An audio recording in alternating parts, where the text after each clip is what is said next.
ضیاء حق فاؤنڈیشن کے تحت ایک شاعر پانچ کلام میں پٹنہ کے محمد ضیاء العظیم نے اپنا کلام پیش کیا۔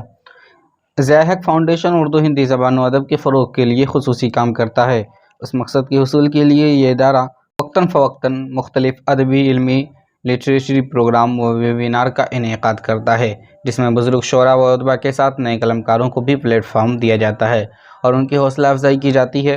ادبی خدمات کے اس سلسلے کو آگے بڑھانے کے نظریے کے تحت اس فاؤنڈیشن نے 26 ستمبر 2021 کو آن لائن پروگرام ایک شاعر پانچ کلام کا انعقاد کیا، جو مختلف سوشل میڈیا پلیٹ فارم مثلاً یوٹیوب، فیس بک پر بھی لائیو رہا، جس کو دنیا کے بھر کے لوگوں نے سنا۔ یہ programme YouTube channel Urdu Hindi love پر بھی دیکھا جا سکتا ہے۔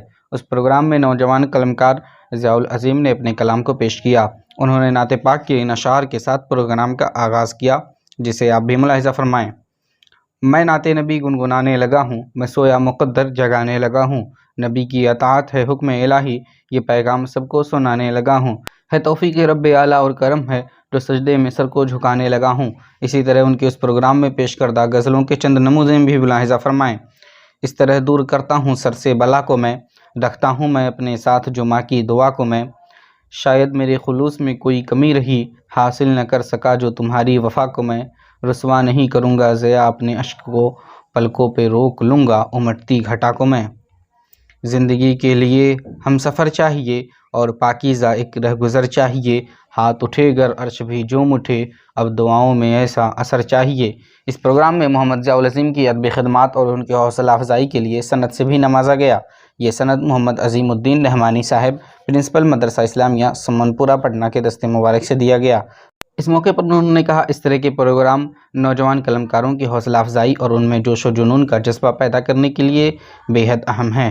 شعر و شاعری اور اردو ادب ہمارے تہذیب و معاشرے کا ایک اہم سرمایہ ہے، لہٰذا آج 21ویں صدی میں جب ہر طرف ٹیکنالوجی اور سوشل میڈیا کا بول بالا ہے، ایسے میں شعر و ادب سے نئی نسل کو دوری کوئی تعجب کی بات نہیں، لیکن شعر و ادب سے نوجوانوں کا رشتہ استوار کرنا ہم بزرگوں کی بھی اہم ذمہ داری ہے، کیونکہ چراغ سے چراغ روشن ہوتا ہے۔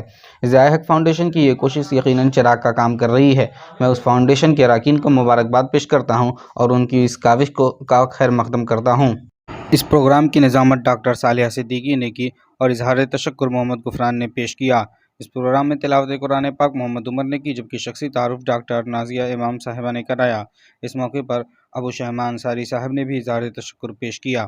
دیگر اہم مہمانان میں ڈاکٹر نازیہ امام، ڈاکٹر راہید محمد عمر، امیر حسن صاحب، معروف و مشہور شاعر ذکی طارق بارہ بنکوی، محمد زاہد رضا بنارسی، ابو شہمہ انصاری وغیرہ شامل رہے۔